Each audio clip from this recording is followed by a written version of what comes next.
नमस्कार, मैं अजीत झा। आप सोच रहे होंगे कि इस चुनावी मौसम में मैं आपको किस खंडहर वीराने में लेकर आ गया हूँ। यहाँ लाने का एक मकसद है। मकसद वो है कि बिहार की राजनीति में इस समय जो सोशल मीडिया में इस तरह की चर्चाएं चल रही हैं कि रोज़गार, बेरोज़गारी बड़ा मुद्दा है। यह बात सही है कि इन चीज़ों पर चर्चा हो रही है, लेकिन हम अब पहले की भी कई रिपोर्टों में आपको बता चुके हैं कि ये जो मुद्दे हैं ये चुनाव में निर्णायक होंगे। ये अभी दिख नहीं रहा है ज़मीन पे अंत में वही जातीय समीकरण की बात होने लगती है। तो इसलिए हम आपको यहाँ लेके आए हैं कि बिहार में रोज़गार इतना बड़ा मुद्दा क्यों बन गया। एक अभी मुख्यमंत्री का भी बयान आया था कि हम कल कारखाने कहाँ से लगाएंगे, ये समुद्र किनारे बिहार नहीं है इसलिए कोई आना नहीं चाहता है। दरअसल इस तरह की बात नहीं थी। अविभाजित बिहार का जो हिस्सा झारखंड में चला गया वहाँ कल कारखाने थे और उस समय इस तरह से सोच की गई थी कि उधर कल कारखाने लगाए गए थे और इस इलाके में जो अभी का बिहार है वो खेती आधारित उद्योग लगाए गए थे जिनसे लोगों को प्रत्यक्ष और अप्रत्यक्ष रूप से रोजगार मिलता था। ये जो आप देख रहे हैं ये मशीनरी जो खंडहर पूरा एकदम कवार हो गया है, ये पूरा देख लीजिए आप। ये मोतिहारी का चीनी मिल है। जब ये बंद हुआ था इसके नाम कई बार बदले और जब ये बंद हुआ था तब इसका नाम था Hanuman sugar and private limited. तो ये चीनी मिल बंद होने से आप स्थिति यहाँ की देखिए, और ये एक इकलौता चीनी मिल नहीं है। आप इस पूरी पट्टी में जब भरेंगे ये मुजफ्फरपुर, गोपालगंज, मधुबनी हर जगह चीनी मिल थे और ज़्यादातर अब बंद हो चुके हैं और वो एक खंडहर में तब्दील हो चुके हैं। और ये अब मोतिहारी जो है ये पूर्वी चंपारण जिला है। पूर्वी चंपारण जिला जो चुनाव आयोग का आंकड़ा बताता है कि बिहार के 2 जिले जहां सबसे ज़्यादा प्रवासी वोटर जुड़े हैं, जहां 1 लाख से ज़्यादा प्रवासी वोटर इस बार जुड़ गए हैं, उसमें एक पूर्वी चंपारण जिला भी है और एक मधुबनी जिला भी है। और पूरे इस बेल्ट में चीनी मिलों की इसी तरह से फैक्ट्रियां थी, कुछ निजी थे, कुछ बाद में सरकार ने ले लिए, लेकिन ज़्यादातर अब बंद पड़ चुके हैं। हम यहाँ के लोगों से भी, जो यहाँ के मज़दूर हैं, उनसे भी जानने की कोशिश करेंगे। हालांकि अब काम तो बंद पड़ा है, लेकिन वो लोग इस उम्मीद में हैं कि किसी दिन मिल खुलेगी, उनका बकाया है, उनका बकाया भुगतान हो जाएगा। तो उनसे बात करेंगे कि उनकी स्थिति क्या है। एक और बात बता दूं, यहाँ से इससे पिछली जो मोदी सरकार थी उसमें मंत्री रहे थे राधा मोहन सिंह, कृषि विभाग के मंत्री थे। वो कई परियोजनाएं कृषि की लेके आए हैं इस ज़िले में, वो भी हम आपको अगली रिपोर्ट में दिखाएंगे। लेकिन ये इस मिल का कुछ नहीं हो पाया। नीतीश कुमार भी 2012 में आए थे, उन्होंने कहा था कि इस मिल के लिए हम कुछ करेंगे, वो भी नहीं हुआ। अखिलेश प्रसाद सिंह यहाँ से सांसद रहे हैं, वो यूपीए की सरकार में कृषि मंत्रालय में थे, उन्होंने भी ये वादा किया था, लेकिन सिर्फ सारे दलों ने वादे किए। इस मिल की स्थिति में आज तक कोई बदलाव नहीं आया। जंग खाए मेरे दरवाजे को देखिए, साल था 2017 और तारीख थी 10 अप्रैल। इसी गेट पर 50 साल के सूरज बैठा और 48 साल के नरेश श्रीवास्तव ने आत्मदाह कर लिया था। वे चाहते थे कि मैं फिर से आबाद हो जाऊं, मजदूरों का बकाया पैसा मिल जाए। उस समय खूब हंगामा हुआ था, मैं मीडिया की सुर्खियों में था। कई नेता, कई सामाजिक कार्यकर्ता मेरे लिए दौड़ते आए थे, पटना ही नहीं दिल्ली से भी। फिर सब अपनी अपनी रोटी से चलते बने, किसी ने दोबारा मेरी खबर नहीं ली। उस दिन केवल सूरज और नरेश ही नहीं जले थे, झुलसा तो मैं भी था, पर मैं आज भी फ्रेम दर फ्रेम भागने को मजबूर हूं, ताकि मेरी खामोशी, मेरी वीरानी में छिपे मेरे दर्द को आप महसूस कर सकें, मजदूरों और किसानों की बेबसी से रूबरू हो सकें। कोई इलाका कैसे गुजरता है, क्यों पलायन को मजबूर हो जाता है। ये खंडहर, ये जंग लगे ताले गवाह हैं मेरे वजूद का, उस वजूद का जिसके कारण मैं कभी चंपारण की अर्थव्यवस्था की रीढ़ की हड्डी कहा जाता था। लेकिन ये कवार, ये जंगल आज का सत्य हैं। मैं उन मालिकों का मारा हूँ जो मुझसे आबाद हुए, उस सियासत का छला हूँ जो वादा कर भूल जाती है। वादा किसी एक ने नहीं किया, सब ने किया, पर वादे शायद भूलने के लिए ही किए जाते हैं। इसलिए दिन, तारीख, साल सब बदल रहे हैं, पर मेरे दिन हैं कि नहीं बदलते। वो तो कुछ मजदूर हैं, कुछ किसान हैं, जिनका करोड़ों रुपया आज भी बकाया है, जिन्होंने उम्मीद नहीं छोड़ी है। वे लगातार लड़ रहे हैं इस उम्मीद में कि किसी दिन चमत्कार हो जाए, इन खंडहरों में फिर से पहले जैसी चहल पहल हो जाए, ताकि कभी कोई प्रधान सेवक मोतिहारी आए तो मेरे मिल की चीनी की चाय पी सके। आप ही बताइए, जिसने अपनी जवानी मुझे दे दी हो, इस उम्र में मुझे छोड़ भला जाए भी तो कहाँ जाए। खैर, अपनी अंतहीन व्यथा की कहानी मैं कितनी सुनाऊं, कितनी बार सुनाऊं। अब उनसे ही सुनिए मेरी कहानी, जो आज भी मेरे दिन बहुरने की उम्मीदों की पतवार लिए बढ़ रहे हैं। सर, मैं राकेश कुमार और मैं पेशे से पत्रकार मैं भी रहा हूँ और मिल पर शुरू से मज़दूरों के साथ इस मिल को चलाने के लिए हमने आंदोलन में भागीदारी की है और मैं आज भी लड़ रहा हूँ इसके लिए। ये चीनी मिल जो आप देख रहे हैं, हनुमान शुगर मिल इंडस्ट्रीज, इसकी स्थापना 1932 में हुई थी। नोपानी परिवार ने किया था और लगभग आप ये समझिए कि बाद में नोपानी परिवार से इसको बिरला जी ने 25 साल के लिए लीज पर लिया था। उस समय तक ये संस्था बहुत अच्छी चली, लेकिन 2004 के बाद इसकी स्थिति खराब होती चली गई।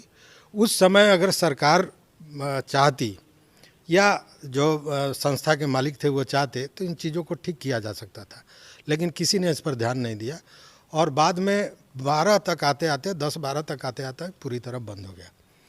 ये जो चीनी मिल है, ये चंपारण में जो 7 चीनी मिलें हैं उसमें सबसे बड़ी चीनी मिल हुआ करती थी। 25,000 क्विंटल उस समय इसको डेली पेराई का इसका कैपेसिटी था, जो बहुत बड़ा था। या यूँ कहिए कि मेरुदंड था, आर्थिक मेरुदंड था इस क्षेत्र का। मतलब किसान समृद्ध थे, मजदूर समृद्ध थे, सारी चीज़ें ठीक चल रही थी। लेकिन बाद में स्थिति बिगड़ती चली गई और जब ये बंद हुआ तो लगभग 70 करोड़ के लगभग तो किसानों का, मजदूरों का बकाया था, किसानों का बकाया था। मोटा मोटी 90 करोड़ का बकाया अभी तक है। बाद में इस चीज़ को लेकर बहुत आंदोलन हुआ, किसानों का आंदोलन हुआ, मजदूर आंदोलित हुए और बहुत बड़े स्तर पर हुआ। 14 में जब चुनाव, लोकसभा चुनाव था तो मोदी जी उस समय प्रधानमंत्री नहीं थे, वो स्टार प्रचारक थे और यहीं बगल में गांधी मैदान है। वहाँ से उन्होंने कहा था कि जब हम सत्ता में अगर मैं आया तो इसी चीनी मिल के चीनी की चाय पीऊँगा अगली बार। संयोग की बात है कि ध्यान इस पर नहीं हुआ। मुख्यमंत्री भी आए थे, सारे लोग आए और मज़दूरों, किसानों ने अपनी बातें हर जगह रखी, लेकिन कहीं कुछ नहीं हुआ। स्थिति ये हुई कि यहाँ के मजदूर नेता थे नरेश श्रीवास्तव और बैठा जी, इन लोगों ने आत्मदाह तक कर लिया और वो बड़ा विभत्स स्थिति था इस क्षेत्र का। उसको दबाने का प्रयास किया गया, कई तरह की बातें हुई। स्वामी अग्निवेश से लेकर पप्पू यादव तक यहाँ आए और बड़ा बड़ा आंदोलन किए, लेकिन फिर वही ढाक के 3 पात, कहीं कुछ हुआ नहीं। स्थिति बहुत बुरी है आज भी, क्योंकि संख्या नहीं गिना जा सकता है। ऐसे मजदूर हैं जो दवा के अभाव में प्राण त्याग दिए हैं, लेकिन कोई किसी को देखने वाला नहीं है। ये जर्जर स्थिति तो आप देख रहे हैं। ठीक है, और अब अगर उस समय चालू किया जाता तो शायद ये चालू हो जाता, लेकिन अब स्थिति ये है कि जिस अवस्था में ये मिला गया है इसको पुनर्जीवित नहीं किया जा सकता है। फिर पुनः दूसरा मिल लगाना पड़ेगा अगर इसको चालू करना पड़ा तो। हालांकि जो इसके मालिक थे, जो इसको बंद करने में सबसे बड़ा हाथ कहिए या इस पर ध्यान नहीं देने में, विमल नोपानी जी, उनका देहांत विगत दिनों हो गया है। उनके पुत्र हैं चंद्रशेखर नोपानी। चंद्रशेखर नोपानी भी बहुत बड़े शुगर मिल के संचालक हैं और उन्होंने जिस शुगर मिल को लिया है वो चला है और अभी भी चल रहा है। कहाँ कहाँ चल रहा है उनका? जैसे यहाँ तो सिधवलिया में है, उसके अलावा राजस्थान वगैरह में भी है, कई जगह है, नरकटियागंज है, हसनपुर है, तो चीज़ें बहुत है। बिहार में भी 2-3, बिहार में 2-3 है, उसके अलावा दूसरे राज्यों में भी है। लगभग 7 या 8 मिलों के संचालक हैं वो और सभी चल रही हैं। तो एक मजदूरों में, किसानों में एक मन में ये भाव आया है कि हो सकता है कि फिर इन लोगों के दिन बहुरेंगे और कुछ अच्छा होगा। लेकिन अब तो देखने वाली बात है कि क्या होता है आगे। लेकिन सरकार, जबकि यहाँ पे कृषि राज्य मंत्री हमारे यहाँ के सांसद थे, सॉरी अखिलेश सिंह, उनके समय भी प्रयास करने की बात हुई, कुछ हुआ नहीं। फिर केंद्रीय मंत्री राधा मोहन सिंह जी थे। लेकिन स्वाभाविक है कि जब केंद्रीय कृषि मंत्री आपके यहाँ के होंगे तो अपेक्षाएं बढ़ेंगी, लेकिन वो कहीं से पूरा नहीं हुआ और आज भी मजदूर एड़िया रगड़ के जिंदा है। अब जो 40 बरस काम कर लिया है वो कहाँ जाए। अच्छा, एक चीज़ और मैं आपसे समझना चाहता था कि चूंकि इसमें आपने कहा कि इतनी राजनीति वगैरह हुई, तो ये जो है मुद्दा जब इतना महत्वपूर्ण था, प्रत्यक्ष अप्रत्यक्ष रूप से बहुत सारे लोग जुड़े होंगे, तो फिर यहाँ के चुनाव में ये मुद्दा क्यों नहीं बन पाता, वो मतलब मतदान में निर्णायक क्यों नहीं हो पाता है? देखिए, इसमें आप यही कह सकते हैं कि प्रचार माध्यम आजकल राजनीति का सबसे बड़ा कारक हो गया है। ठीक है, अच्छे को बुरा, बुरे को अच्छे करना, ये प्रचार और मीडिया का काम रह गया है, जो आपके सामने दिखाई दे रहा है। तो मुद्दा ये बनना चाहिए, किसानों को मुद्दा बनना चाहिए, और ये मुद्दा बना भी था एक आध बार, लेकिन कहीं उसका कोई असर नहीं हुआ। इस बार भी ये मुद्दा होना चाहिए था। लेकिन दिक्कत क्या है कि जब मुद्दा बनाने की बात होती है तो जो लोग इसको मुद्दा बना के आगे बढ़ सकते हैं उन लोगों को ही दबा दिया जाता है। इस मामले में जब मुख्यमंत्री से बात होती है तो वो कहते हैं कि इसमें हम क्या कर सकते हैं, ये प्राइवेट है। जब केंद्र सरकार से बात होती है तो वो कहता है कि ये तो राज्य का मामला है, केंद्र सरकार क्या करे। तो केंद्र सरकार क्या करे, राज्य सरकार कहे कि ये प्राइवेट है, लेकिन मजदूर और किसान क्या करे। मुद्दा यह है कि मजदूर और किसान क्या करे। लेकिन अंत में फिर वही मजदूर और किसान दूसरे आधारों पर वोट दे देते हैं ना। दूसरे आधार पे ये तो राजनीति में विडंबना ही कहा जाएगा कि मुद्दे किनारे हो जाते हैं, जाति और संप्रदाय और ये सारी चीज़ें आगे आ जाती हैं। ठीक है, कभी भक्ति की बात आ जाएगी। ये सवाल इसलिए आपसे पूछ रहा था कि अभी जैसे रोजगार की बिहार में बहुत बातें हो रही है, खैर जो वादे कर रहे हैं वो कैसे पूरे होंगे, इस पर सवाल है। सर, इस मिल में 700 से 800 मजदूर हुआ करते थे। एक मिल बंद हो जाने के चलते 800 मजदूर बेरोजगार हो गए। परिवार प्रभावित हो गए ना। केवल परिवार नहीं, वो मजदूर का तो परिवार हुआ ही, उसके साथ परोक्ष रूप से हजारों हजार की संख्या में जो किसान थे, जो इस पर अपनी जीविका रखते थे, बैलगाड़ी वाला चलता था, ट्रैक्टर वाला चलता था, उसके आवक से यहाँ दुकानें चलती थी, सारी बंद हो गई। तो अगर जोड़ के देखा जाए तो 10,000 से भी ज़्यादा लोग बेरोजगार हो गए एक मिल बंद होने से। और बेरोजगारी का सबसे बड़ा चीज़ कारण यही है कि चीज़ों पर जो मूल चीज़ है उस पर ध्यान नहीं दिया जा रहा। मेरा नाम परमानंद ठाकुर है। मैं मोतिहारी चीनी मिल में मजदूरों का यूनियन का सेक्रेटरी हूँ। तो ये मिल जब बंद हुआ था, जैसे आप बता रहे थे कि 1 साल काम हो रहा था, 1 साल काम नहीं हो रहा था, तो ये सब कब शुरू हुआ ये सिलसिला, उसके बारे में? देखिए, ये फैक्ट्री पूर्व में बहुत अच्छी थी, लेकिन 1995 में जब नौपानी जी इस फैक्ट्री को अपने हैंड ओवर लिए तो मिला जुला करके 2000 तक फैक्ट्री अच्छी चली। उसके बाद से ये लड़खड़ाना शुरू हुआ और मजदूरों का बकाया लगना शुरू हुआ, किसानों का बकाया लगना शुरू हुआ। 2004 तक ये फैक्ट्री लड़खड़ा करके चली। उसके बाद से जो है फैक्ट्री जो है समझिए कि 9 के बराबर चली है। 2004 के बाद वो 2004 तक फैक्ट्री जो है मिला जुला कर चला। उसके बाद से वह 2 साल 3 साल नहीं चलाया, फिर 6 में आया, कुछ काम कराया, पैसा कमाया, मजदूर को लेकर के भाग गया। फिर 10 में आया, 10 में जो है फैक्ट्री को चलाया, थोड़ा बहुत फैक्ट्री चला, 30-35 बोरा तैयार हुआ। उसके बाद फिर मालिक जो है मैनेजर को निकाल दिया और फैक्ट्री बंद हो गई। फिर 12-13 में मैनेजर भेजा, 2-4 पैसा दिया, काम कराया, फैक्ट्री चलाया। उसमें जो है लगभग 70-75 दिन फैक्ट्री चला। उसके बाद मैनेजर को निकाल दिया, फिर भाग गया। 2013 के बाद से पूरी तरह से बंद है जी। अच्छा, तो कितने लोग जब बंद हुआ था तो कितने लोग इससे यहाँ पे काम कर रहे थे? यहाँ पे 750 मजदूर उस समय परमानेंट और सीजनल मिलाकर के 750 मजदूर थे। अच्छा, तो बकाया भी आप लोगों का है? जी बहुत बकाया है। कितना है? लगभग 65-70 करोड़ रुपया हम लोगों का बकाया है मजदूरों का। और किसानों का तो हाई कोर्ट का जजमेंट है 17 करोड़ 41 लाख रुपये का। तो आप मजदूरों का बकाया है, अभी उस दिशा में आप लोगों ने प्रयास किया कोई? हम लोगों ने बहुत सारा प्रयास किया, बहुत बार आंदोलन किया। आपको मुख्यमंत्री, प्रधानमंत्री वगैरह वगैरह सारे जगह हम लोग पत्राचार करते रहे, परंतु इस पर कोई सुनवाई नहीं हुआ।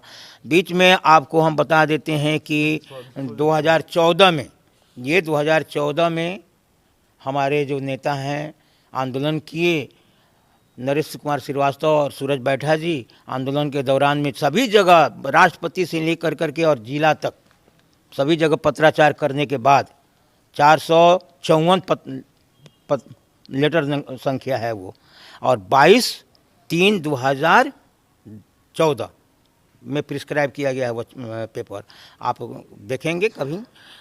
और वो उसके बाद आंदोलन किए और 10/4/2017 में जो है ये कितने किसानों के मतलब गांवों के किसान आसपास के आधारित थे जिनका? यहाँ पूर्वी चंपारण में कुल मिला करके लगभग 25,000 किसान गन्ना के खेती से जीते यहाँ थे। आते थे। हाँ, यहाँ आते थे। अच्छा। आज जो है खेती बहुत कम मात्रा में होती है, क्योंकि साधन नहीं है, दूर ले जाना पड़ता है, इसलिए लोग गन्ना का खेती छोड़ते जा रहा है और पैसा पूरा मिल नहीं पाता है। पहले से भी फंसा हुआ हाँ, है पहले उन से भी लोगों का। फंसा हुआ अच्छा, है। एक बात यहाँ बता रहे थे, हम लोग को पता चली कि पहले आप लोग को एक पर्ची कोई मिलती थी जो चेक की तरह होती। हाँ, वो क्या? पूर्व में जब किसान गन्ना देते थे तो उसका रसीद मिलता है। रसीद जो वो रखते थे, जब भुगतान होता था फैक्ट्री से तो वो अपना भुगतान लेते तो थे। वो रसीद किसानों को मिलता था? हाँ, किसानों को मिलता था।